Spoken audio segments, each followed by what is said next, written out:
Hello and welcome. I'm Deborah Lair, the CEO of Edelman Global Advisory and the Executive Director of the Paulson Institute. We're so pleased to be presenting this webinar today with our wonderful colleagues at Edelman Technology, led by Justin Westacott. Thank you for joining us. Today, we're looking forward to hearing from our panel to discuss a potentially dry but really critically important topic for foreign firms who are operating in China, the establishment of China's new data bureau and how China plans to handle the regulation, collection, and use of data. I'm confident that this will be an engaging but definitely very insightful discussion. In this rapidly changing world, data connects all of us. We love it, but hate it, and many of us don't truly understand the myriad of ways that it's tracked and it's used. There are no global guidelines on how to use data or the protecting of our privacy. Countries around the world are struggling with how to handle and regulate personal data, and there are no common standards for who owns that data. And given the lack of a general consensus, each country is now starting to base their own rules developed in line with their own priorities and their own values. We've seen in China that it's taking a very different approach from what the Western governments are, reflecting its centrally planned economy and the communist system. China considers data as a factor of production, just like land, capital, and labor. Its ownership is still a question, but it appears that in China, the government, not individuals or companies, will own data. This past March, at the annual meeting of China's National People's Congress, it announced the creation of a new data regulatory body, which will fall under the powerful economic planning agency, the National Development and Reform Commission. The regulations and the policy that the Data Bureau develops will have a wide-ranging impact on firms, domestic and foreign, who are operating in China. The government will decide how data is collected, who it's collected from, how data can be used across borders, what data can be kept in China, and how, of course, the boundaries on the collection of data, which are very vague under this new national security law. There's even talk about creating a new market for data, which would be operated by the government. We're very fortunate to have a distinguished and well-informed panel on this topic joining us to help us better understand what lays ahead. Let me start by introducing our guests today. The wonderful Genju Scott, who is a founding partner in Capital, which is focused on artificial intelligence and deep tech. She was the executive director of the Commons Project, a nonprofit public trust to build digital goods as public service. Jem was a Forbes World Top 50 Woman in Tech in 2018 and co-chair of the Fortune Global Tech Forum in 2019. She's among Fortune's most influential businesswomen and just an amazing star today. Damien Ma, who's the managing director, my colleague at the Paulson Institute. He's the founder of Macropolo, the think tank at the Institute, which is focused on decoding China's economy. He's also an adjunct faculty at the Kellogg School of Management at Northwestern University and previously was an analyst at the Eurasia Group focused on China and East Asia, and also the author of several books. Kendra Schaefer is a partner and the head of tech policy research at Trivium China, where she leads their tech policy research team focused on China tech regulation, government data, and the tech infrastructure projects. She's also the chief editor of Trivium's premium Trivium Tech Daily newsletter, which I highly recommend to all of you, a daily policy brief with their analysis on government-driven Chinese tech developments. Kendra began her career in China as a user, researcher, and developer, building cross-cultural interfaces for foreign firms entering the China market, and moved into consulting on China interfaces and user behavior. So Kendra, what we'd like to do is start with you to help us set the stage for what we're seeing with this new data bureau and what the viewpoint is, what's behind its creation. Absolutely. Well, first of all, thank you very much for having me. It's always great to be here and doing projects with Edelman. Before we get into the weeds on what the data regulator is and what it's going to do specifically and when it's going to launch and all of that good stuff and its impact on business, I'd like to zoom out to the 30,000-foot view and kind of look at the background under which, the policy background under which this regulator was formed, right? Government moves are an attempt to solve a problem. So when we understand what the problem the state was attempting to solve in forming this regulatory body, then it's real easy to understand what they're going to be doing and what their mandate's going to be and what they might do in the future. So the establishment of the Data Bureau is meant to solve a problem. And the question then is, what problem? Right. And the answer to that question is that there's a fundamental tension at the heart of Beijing's goals for data and the digital economy. Right. So I'm going to talk about that tension for a moment. For Beijing, growing the digital economy is one of the state's top priorities. I would say probably top 3 priorities. Now, that might seem a little bit odd to some of you, right? Post-COVID economic recovery, the chip war, Taiwan, et cetera, et cetera. Surely these things are more important than the digital economy. But it's critical to understand that China doesn't really think about the digital economy the way that the US does, for example, right? The US and US policy treat the digital economy as a subsegment of the broader economy, right? Which includes economic activity directly related to digital trade, right? E-commerce or social media ad revenue or cloud computing or software, right? The US Bureau of Economic Analysis officially pegs the digital economy as accounting for about 10.3% of US GDP. That was in 2021, right? So a slice of US GDP. But Beijing doesn't frame the digital economy as a little tiny subsegment of the broader economy. In Beijing's view, the digital economy is actually the next evolution of the global economic model. What I mean by that is, official Chinese econ policy holds that, once we had the world had an agricultural economy where most of the economic value was being generated from agricultural goods, right? Then we had an industrial economy where industrial activity was generating the most economic value. And now we're moving into a world where the most economic value will be driven by digital activity, right? So the digital economy isn't a subsegment of the economy. The digital economy one day will just be the economy, right? And you can actually see this in the way that Beijing calculates the digital economy, right? The US says digital economy is 10.3% of GDP. Beijing says the digital economy by 2025 will be 55% of GDP. More than half of the economic value generated in China will be, the digital economy, right? Now, I don't have time in this talk to get into break those numbers down. Beijing's got a really interesting breakdown for how they have that calculated, right? And it is indeed takes a much broader view. But the point is, the digital economy essentially is this growth engine for the economy, right? It is the model that which the economy is evolving into, right? And so, of course, keeping that economic engine running is a top state priority. And I don't need to tell anybody on this call that the gas that powers that economic engine is data, right? Official party econ theory also holds this to be true, that data is the key resource necessary to the creation of value in this new economic model, right? So if data is so important to the creation of value, right, then it's incredibly important that companies and organizations that generate value can get their hands on data, right?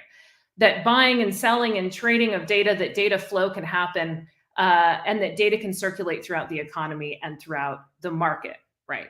But here's where the tension sits. Not all data is safe to trade, right? Personal information, biometric information, state secrets, right? These are all potentially harmful types of data if freely traded and shared. So you want to trade data, but you need to do it safely. And that means the state needs to write some rules of the road about personal information protection and data security. And then it also needs to promote the flow and the trading of data, right? So this is the big top line priority Xi Jinping and his present and former cabinet have been on about for the last 5 years, right? Grow the digital economy and the data trade, but do it safely and securely.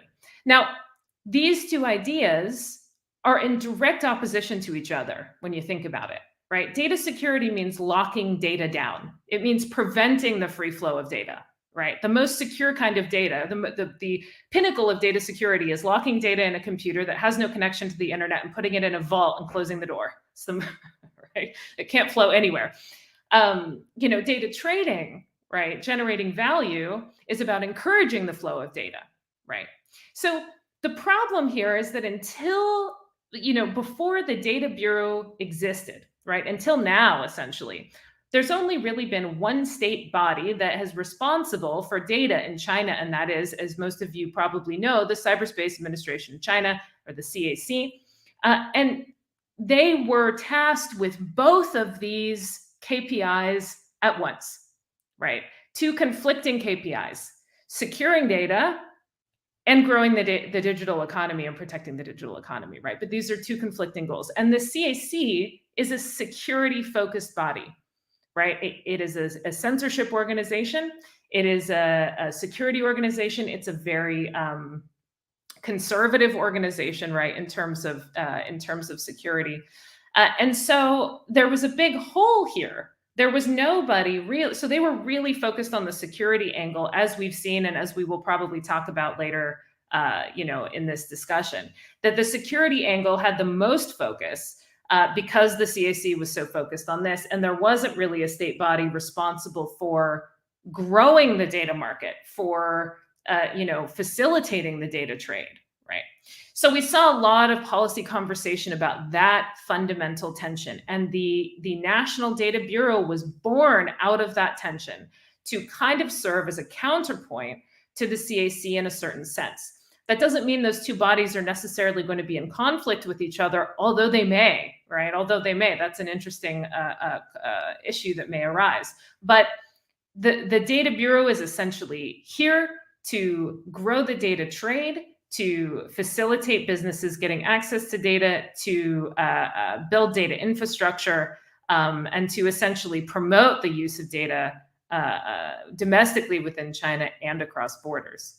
So I'll stop there for now and pass it back to Deborah.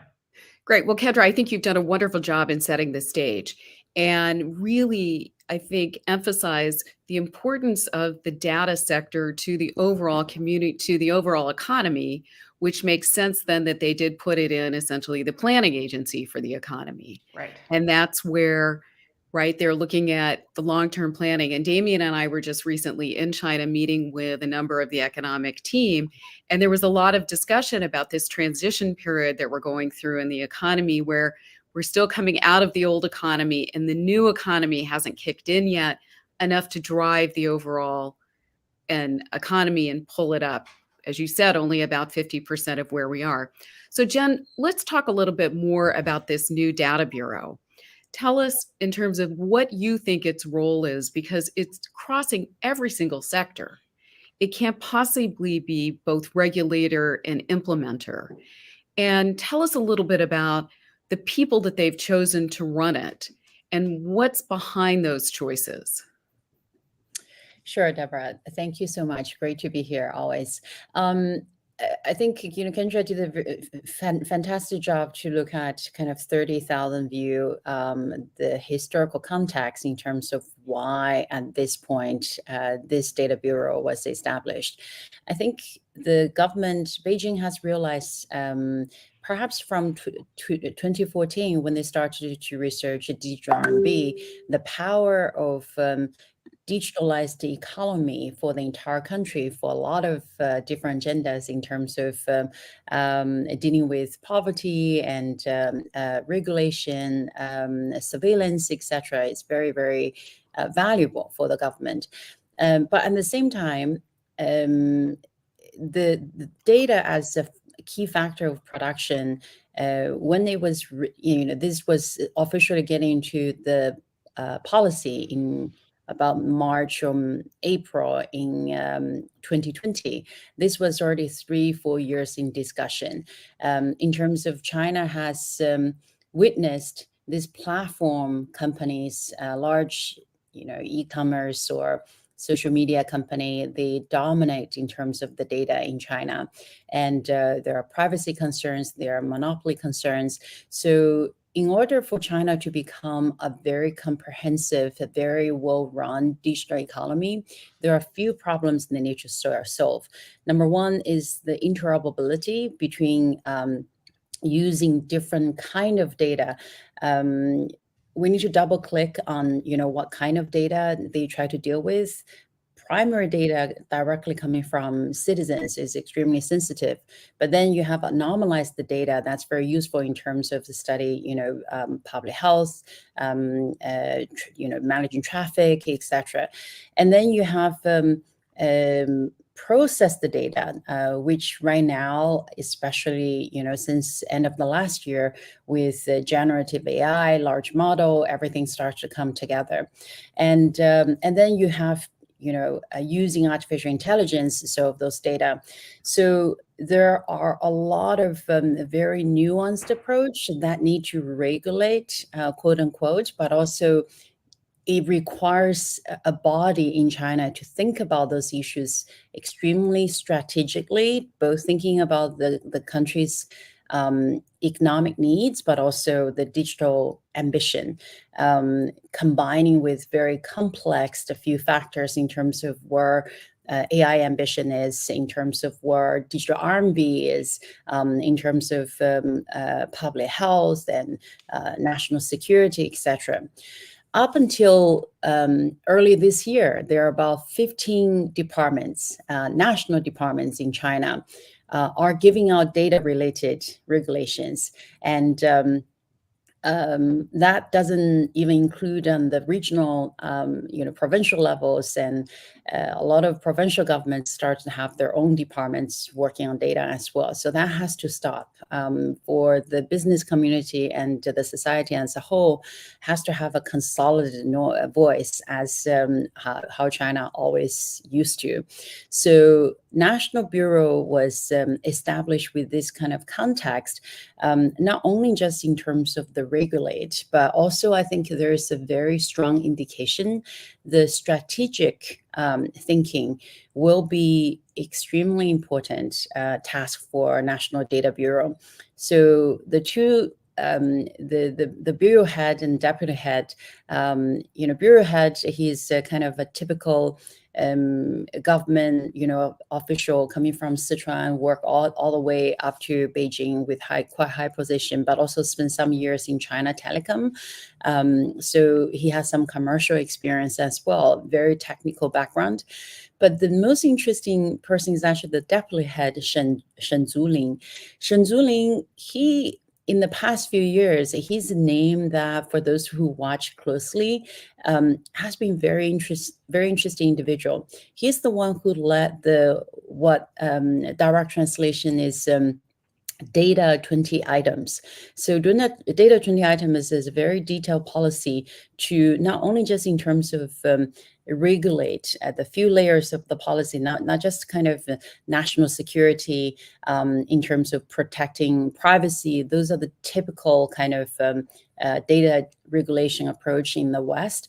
But he also had those very specific ideas in terms of how to avoid data monopoly. Like what we are seeing right now, big tech, they all have such control of the data. And it's very difficult for other companies to break in and really do well in digital economy. So China is making steps to break that. And Shen Zuling has been a star in terms of coming out with all these different ideas. He also had a very interesting idea, which kind of is an indication to me that the National Data Bureau probably will be very long-term and a very strategic. He gave out this concept, I think last year. It's called 东数西算. So the vast majority of the population are very concentrated on the East Coast and the South Coast of China.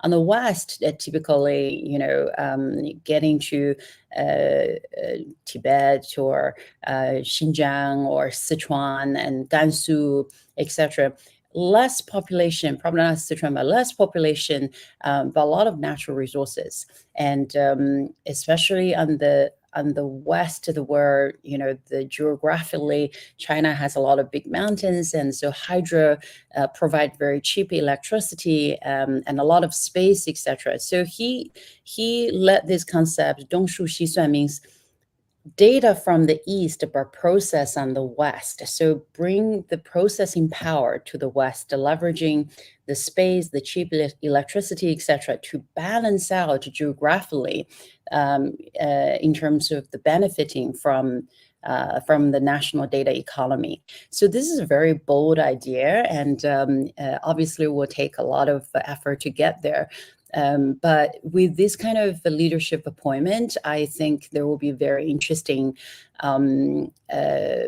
strategic thinking coming out from National Data Bureau. Having said that, bureau, this kind of bureau set up, and China's, government sometimes tend to be with great ideas setting up, and when it comes to execution, it gets layer of bureaucracy and it get caught in that, especially right now with National Bureau. As you said, Deborah, there are so many different aspects that can touch on. And with the existing 15 different departments is still giving out all this regulation and provincial. So I think it will take a while for them to really be very, very effective. Well, Jen, as you've mentioned, we have seen a lot of conflict already, not only between the different bureaus, but between the sort of national security interests and the economic interests. And some of that has been playing out in the kind of data that's been available to not only foreign firms, but even domestic firms. And Damien, I know that you have been looking at these issues. In fact, you're a big consumer with Macro Polo of a lot of this data. And there are quite a few risks to the Chinese economy now. And one of the risks is really not fully understanding what's going on and making sure that we've got adequate information about, with data coming in from different sectors to be able to, even for companies to be able to react. How are you reading this situation? What are you seeing as somebody who is really reporting on the Chinese economy? You're on mute there, Damien. Thank you, Deborah. And it's always great to be with all of you. And I won't tread the territory that Kendra and Jen so ably covered. So I'm going to try to stay in my lane and talk about the economic dimensions of it. Yes, you're right. I think there was a lot of reporting about, not being able to access databases like WIND or this academic database, CNKI. And, we've taken a look and we've talked to others. And I think a lot of some of that reporting will perhaps a little exaggerated because we've really seen no difference. And we have been able to, access it. So on those issues alone, it's not clear to me that there's any explicit prohibition on data access for foreign consumers. But I think the broader issue, the theme that's been brought up over and over again, is this competing dynamic between security and growth. And I think that's something that is something that global markets, investors, foreign investors in particular, are trying to wrap their heads around, because I think the main issue here about uncertainty, and data is a part of it, is that the prevailing sentiment among global markets and participants is that the Chinese state tends to be what I might call a stability machine. Whenever there's economic volatility, there's economic problems, the state tends to come in and tries to be the shock absorber and stabilize things. But I think for right now, a lot of markets are looking at this Chinese state, and they're not necessarily coming in to, rescue the property sector, for example. They're letting, them on default. So people seem to be quite confused. And even in yesterday's third Q numbers, they were pretty good macro-wise. They were better than expectations. But then when you look at the property sector, sales are down 9%. New starts are down 23 or 24%. So not very good. So there's a lot of mixed signals going on about the Chinese economy, and part of it may be this adjustment period. But I think I think that the fact that you add to that the investors are concerned that you may not be able to access accurate data, that just adds another layer of uncertainty to something that they're already quite concerned about. So I think this does China disservice, to kind of withhold that kind of data. And I think, and I think the last factor I'll just mention is that part of it is also, for 3 years of the pandemic, there's been way fewer foreigners visiting China. There's less empirical observation about what's going on. So the information channel has narrowed significantly over the last 3 years. So accurate data is one information channel in which people can hopefully rely on to kind of figure out the Chinese economy. So I think it's important that the Chinese government understands that, and also, really not prohibit this economic data so much. Mm-hmm. Well, thanks. Well, Jen, let me go back to you, just picking up on the idea of investment and this access to data. I mean, you look at this market from the investment perspective, and what are you seeing? Are you seeing there's lots of opportunity there with the growth in this sector? And as Kendra was saying, the importance that data has to play, or are you finding it challenging because of this tension between national security and concerns of limiting data? Yeah, I think very important habit I have is sometimes you cannot just read the media someone else take, right? You have to go to the first principle, which is the original source, where what is the government's, the National Bureau's website say, what is the, the state council saying?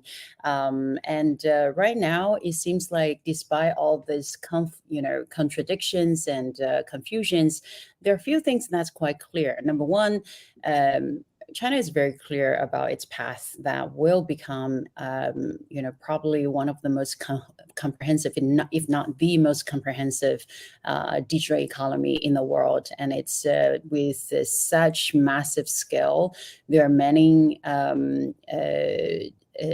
advantages to become that. To name a couple, for example, the reason why digital RMB is so important is because having digital RMB can really help China to continue to have capital control while they can still be more successful, internationalize, with the trade using, programmable money, etc. And it also has very clear idea in terms of it does not want to have any platform or any kind of company or industry have monopoly on data, and therefore create even further this rich and poor differences within the national economy. As I mentioned earlier, the deputy, the fact that he's stood out so much, thinking about China as a whole, balanced left and right, and having west and the east side of the China's economy to be able to be more balanced growth for the entire country. So you more or less know the spirit of the policies and regulation that's going to matter. They care about more equitable development. They care about national security very deeply. They also care about how to stay ahead and be very visionary. As from technical point of view, we are seeing this kind of blockchain-enabled data ownership with the large model and artificial intelligence, how pervasive now, artificial intelligence, how important it is. It's all starting to come together. So they want to stay ahead. So I think that from investment point of view, the companies that experiment and try to develop a new market, new solutions that help the entire population, does not create monopoly, does not pose this kind of national security concerns. All of this are the right kind of opportunity to look. So you just have to come look at the first principle. In the past few years, I think the reason why, and I can totally understand, unless you really read Chinese and you go to the first source in China, it's very hard to see what's exactly happening, because the signal you see from the, superficial level, you look at Didi's IPO, you look at Ant Financial, etc. If you didn't double click, the signal can very easily be read as, oh, they're attacking on tech industry. But Didi's case, if you think about Didi has 500 million active users, every single one of them have real name, real-time data, going to, all these places, in hundreds of different countries, 100 different cities in China. Many of those places probably you can't find an official map in China. So that's a very sensitive data in China. So for them to kind of ignore the CAC's regulation and straight away introduce international open ownership of the company is a threat, and from national security point of view, from Beijing's point of view. And then you look at Ant Financial with the level they're leveraging in terms of financial security, it's way over what the regulators are comfortable with. And for companies like this, when you especially involve individuals, people's bank account, you cannot just say because we are a tech company, therefore we don't have to follow those kind of financial rules, right? So I think if you follow those a few principles, what they want, you can pretty much navigate, what those policies will come out. So that's how I navigate, looking for the right opportunities. Thanks, Jan. And Kendra, I know you advise a lot of foreign firms, and for many foreign firms, it's a very complicated and changing and murky environment. I mean, we've seen stories of Tesla, for example, that isn't allowed to park in certain areas because they feel that their sentry function is actually a spying device collecting information on things around it, and stories that they can't go into certain neighborhoods where there might be government data. And so how do you see foreign firms starting to adjust to these new rules? Yeah, well, actually, let me follow on from what Jen was just saying, because I agree wholeheartedly with everything she just said. And I think it actually, flows very well into the question about foreign companies. The very short answer is that foreign companies are caught in the middle. More specifically, what I mean by that is it's important to understand that although China, for how it wants the data economy and the digital economy to look in 20 or 30 years, and many grand ambitions. We've also done a lot of research on the East Data West Calculation Project, and we can talk about that in a minute because it's related to AI. What they don't have sorted out is the immediate details of what kinds of data are safe to trade, right? The original plan going back a couple of years was essentially for every single state agency to sit down, right? So backing up a little bit, China's 3 major data laws create a kind of 5-bucket system for data. There's 2 groups of data. It's either personal information, right? Of 2 groups of sensitive data. You've got personal information, so basic personal information, and then sensitive personal information. That's like biometrics. And then on the other group, you've got data related to national security. So maybe it's not an individual, but it's, state sensitive, commodity related, something like that, economic related, to Damien's point. And there's 2 buckets there: important data, which is fairly sensitive, and then core data, which is crazy sensitive, right? And then you've got general data, supposedly meaning it doesn't fall into any of these 4 buckets. Okay. Well, what was supposed to happen was that each state agency was basically supposed to sit down and write a list of all of the data in their domain, and then classify that data by risk level. Is it important data? Is it core data? How secret is it, right? And how big of an impact is that data going to have on the economy if it is, or individual privacy or the state security if it is leaked, tampered with, or destroyed? But it has proven to be insanely complicated to do that. And almost no ministry has completed this task.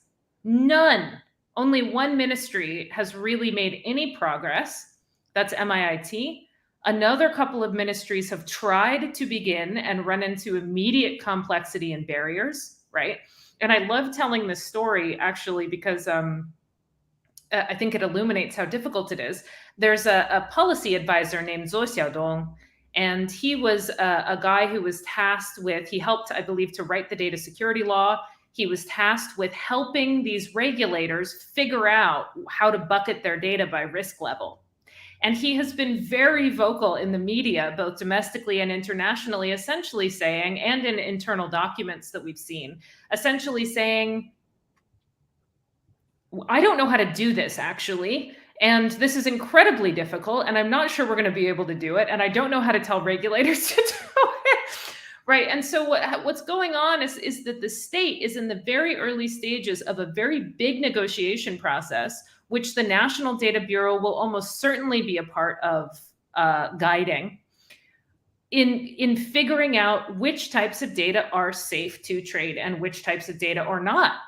The end result is supposed to be a master list of data types, right? And as each data type is defined as sensitive or not sensitive under this schema, companies in those sectors are going to get impacted by a changing legal risk level of the data that they hold, right? That's going to go on for years. And unfortunately, what we just saw happen a couple of weeks ago is that the state started implementing rules, right? The CAC started implementing data export rules saying, listen, if you hold sensitive data or you're trying to export sensitive data, you need to go through a bunch of security checks. They put a bunch of, barriers in front of that process, but they haven't defined what data is sensitive or not. So, right, they did it backwards. Finally, the state council had to come in and say, hey, this is not working. Companies can't do anything under these circumstances, right? And so the state council essentially asked the CAC to back off, make it a little bit easier for companies to get their data out of the country while they sort this out. And that, again, may take years. So our clients are essentially caught in the middle of the state's wide-ranging and unbelievably complex negotiations on data security. And I don't think that, unless the state completely changes course on how they're planning to do that, and I don't think they will anytime soon, that'll be a bumpy road for the foreseeable future.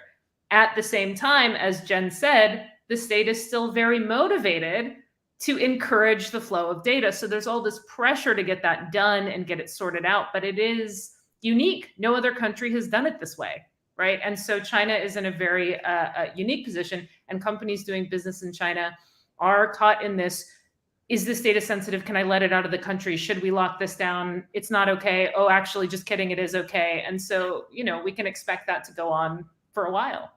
Well, and it's not just this sector that we see it in. I mean, we've seen it too, even when it comes to China's carbon market. One of the challenges is collecting the right kind of data to be able to move the other industries on. And so this is like massive data collecting that I guess when they get there, it's going to be transformational, but there's still a long way to go.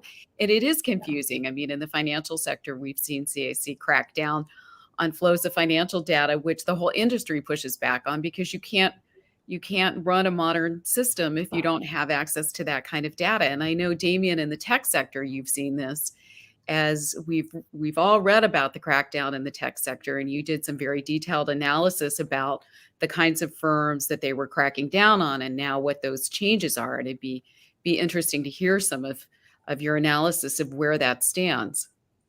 Right. Well, vast majority of, like, something above 95% were basically, software platform companies. They didn't really touch any hardware companies, which I think that's been clear that they're in the middle of a pretty dramatic, tech pivot, where I think the top leadership has decided they want to really move to hardware, or at least shift the emphasis to hardware versus software.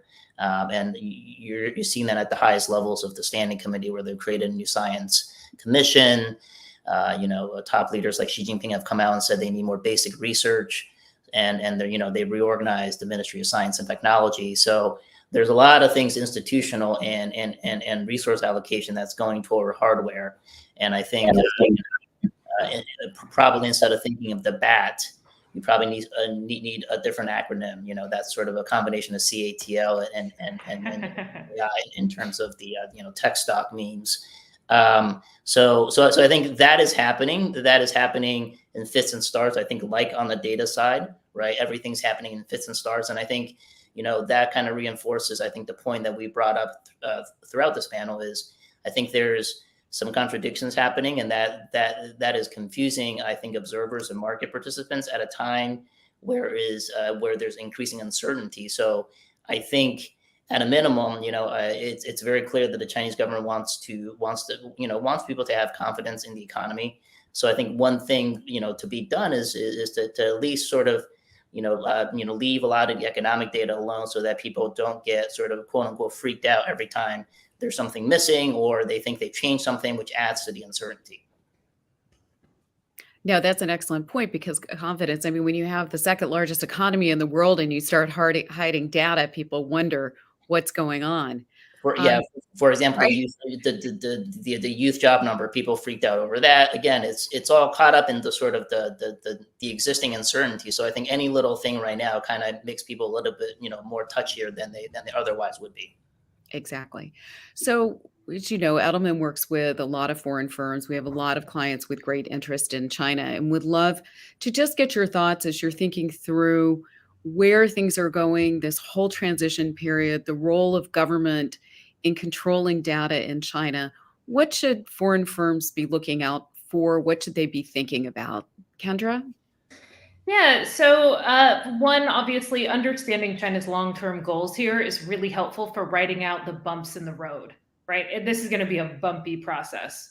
And it's a process that could be derailed by U.S.-China tensions and, China global tensions, right? China may have the best intentions now for a data market that functions and connects with outside data markets, but an overall refocus on national security in the face of perceived containment efforts by other countries could absolutely derail that. Two, though, on a more practical level, we just saw an incredible success of the business chamber model in Beijing on data security. A bunch of companies who were caught in this data security mess, and our clients as well, were afraid to go to the CAC directly and say, you guys are wildly screwing up. They were afraid that that was going to result in penalties for their company. And so many chose to go to their chambers, the UCCC, AmCham, USCBC, and put in their complaints and feedback through that channel. And then those complaints and feedback went to the state council, who care. You've got to send that feedback to a government body that cares about growth, not a government body that doesn't care about growth, whose KPI is about security, right? And that was effective in rolling back some of these security measures and improving the business environment and relaxing some of these rules. So I would say stay involved in your chamber group. Absolutely, feed information through them as much as possible, give as much feedback as you can, and then, look to the 10 to 20 year future and expect some bumps along the way. Great. Damien?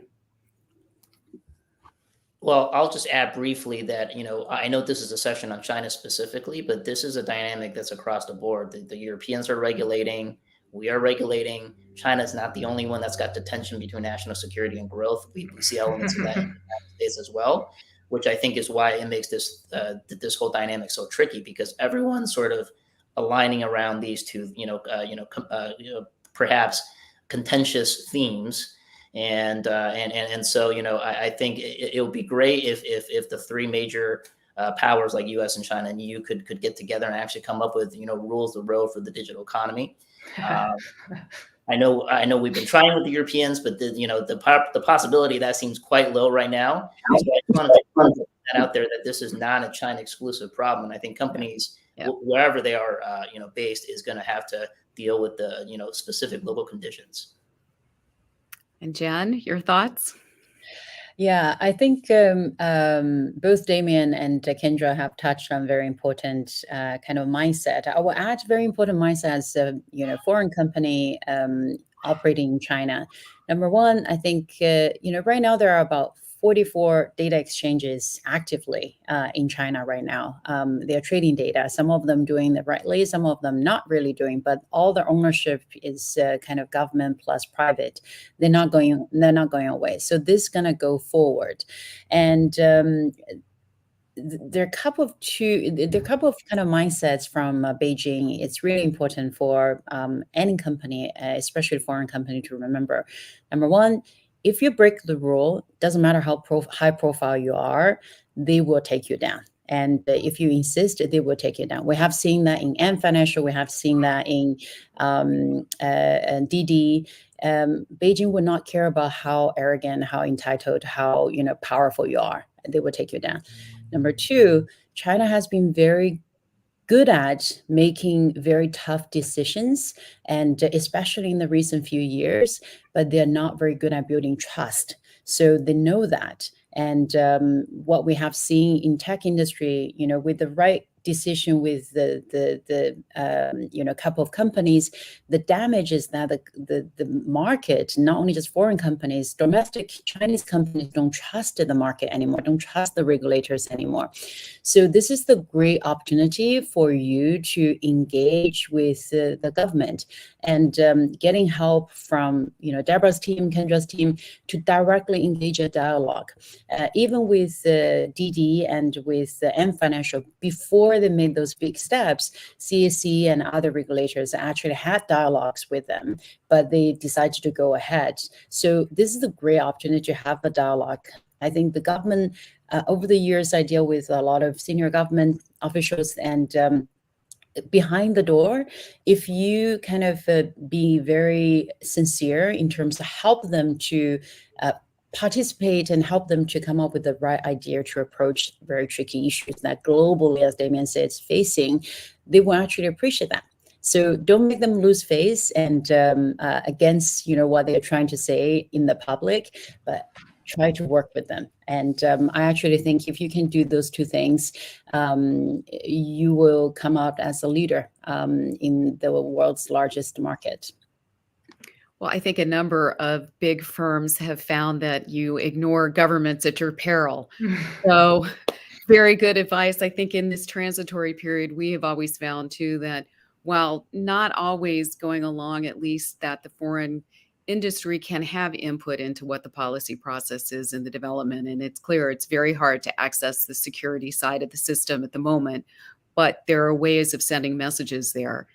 And by working together, and I think, Kendra, you have a good point, working through a number of the associations so that many of the issues that these companies are facing are ones that are across industries and in many ways across countries. And so finding ways to really understand the system, understand the goals, which I think all of you have really helped today with us understanding where China is going, where they're unique in their thinking, and what foreign companies should be looking out for. So many thanks for your time and joining us. Damien, Jen, Kendra, really appreciate it. Thanks for all those important insights. And we look forward to hosting you again. Thanks for having us. Thank you. Thank you. Great. Bye-bye.